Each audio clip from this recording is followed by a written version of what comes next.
All right, here with Richard Schaefer. Richard, first off, welcome back. I know it's been a long time since boxing fans have seen you.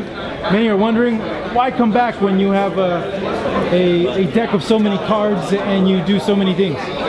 Well, you know, it's passion. I think it's like with fight fans, you become passionate about the sport. And, excuse me, I don't think there is any other sport which evokes that passion in people. And when you go and see a live boxing event, and, you know, people who have never seen one, they should really go, because it captures you. You become a fight fan. And the same was for me. You know, when I started in boxing, I was a banker, didn't really know much about it, but the more I was involved, the more passionate I became, and now I'm a fan.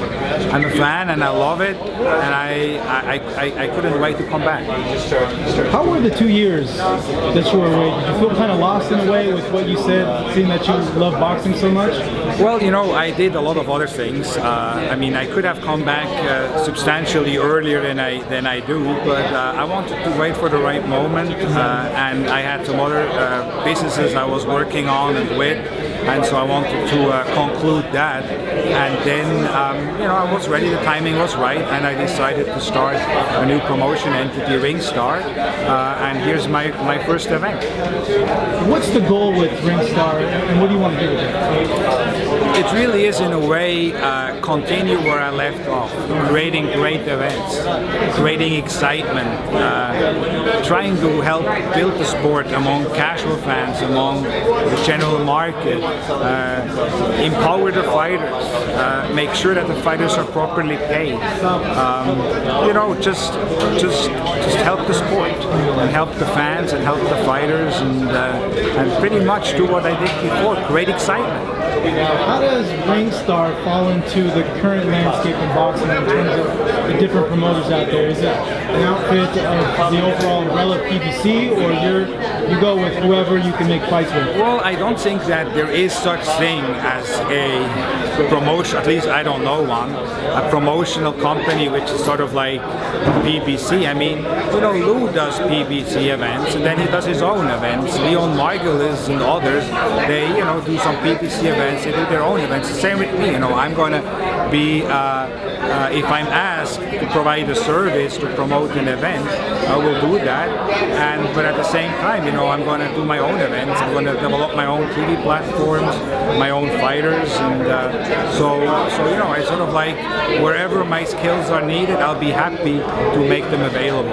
When will you be rolling out on platforms, and when will you start aggressively going after fighters? Yes, I have actually probably 130 or so fighters which have contacted me, some of them directly or indirectly through managers or trainers, and they would like to sign with me, but I haven't signed anybody yet.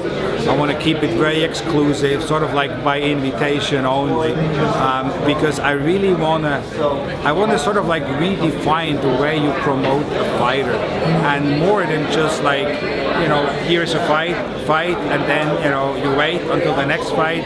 I really want to put together a very comprehensive program for these fighters to be promoted outside of their fighting cycle as well. And frankly, you can't do that for, you know, hundreds and hundreds of fighters. So it's going to be interesting to see what I'm going to be doing with my fighters. Is it something similar to what everyone feels the UFC will do with their fighters, seeing that they're now owned by WMG, that kind of aspect outside of the fighting and slipping? Yeah, absolutely. I mean, you know, you're talking about integrated marketing campaigns which really are not tied to a fight, but tied to a fighter. What we need to do is we need to really promote not only fights, but we need to promote fighters. And I think in boxing, what we focused on as promoters, we focused on promoting events, boxing matches, and you promote these matchups, how great they are, and toe-to-toe, and then the fight happens, and then the fighter sort of like disappears until the next time, and then you promote the next event. We need to promote fighters, and we need to make those fighters household names. And if you are a champion and you fight twice a year, if you're lucky 3 times a year, but it's mainly twice a year, you really cannot become a household name by fighting twice a year. So that whole paradigm I'm going to change, and I have a lot of things I'm working on, a lot of different angles I'm covering, and as I start signing fighters and we start, see how I promote fighters, people will notice the difference. So we see your fighters on HBO with Rock Nation. I don't have a problem working with anybody, So I'm coming back to the sport with an open mind and an open heart, and bad things were said about me. I said bad things about others. Let the past be the past. Let's move on. And if there are fights which we need to do together, we do them together. With that statement, fans are going to see this and naturally going to ask, will you ever work with Oscar again, given what happened in the past? I have no problem working with Oscar, and it's unfortunate. It's unfortunate what happened. It happened. It's the past, and we move on, and I'll be willing to be the past be the past. Who knows? Maybe we'll work together again.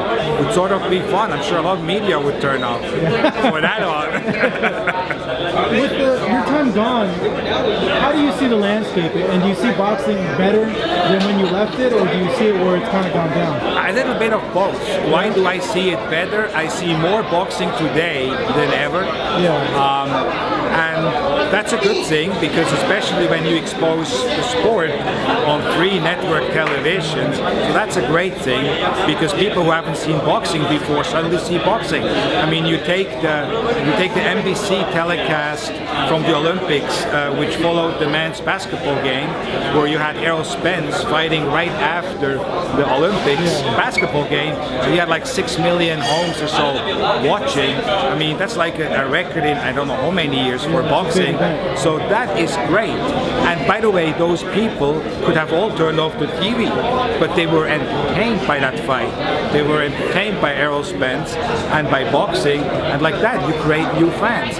Now, unfortunately, sometimes, and that goes for all of the promoters, you see these mismatches, and you read the stories with like HBO having that many mismatches and things like that, and all the networks too. And so I think maybe the quantity is there, but maybe the quality control is not always there.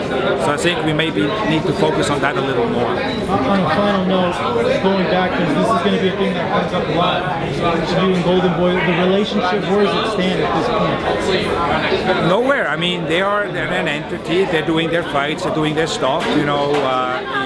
Oscar says they're doing better than ever, and they're doing great, and I'm happy for them. And I have my entity, so there's no like relationship, because we haven't fought.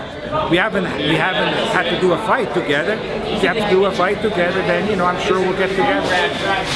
The major gripe people seem to have with boxing right now is you have Canelo and you have Golovkin, and people are saying that fight's already made. You can make it happen. Why do you keep waiting? And people are pointing that specific thing as an example as to why boxing is messing up in terms of not making the big fights.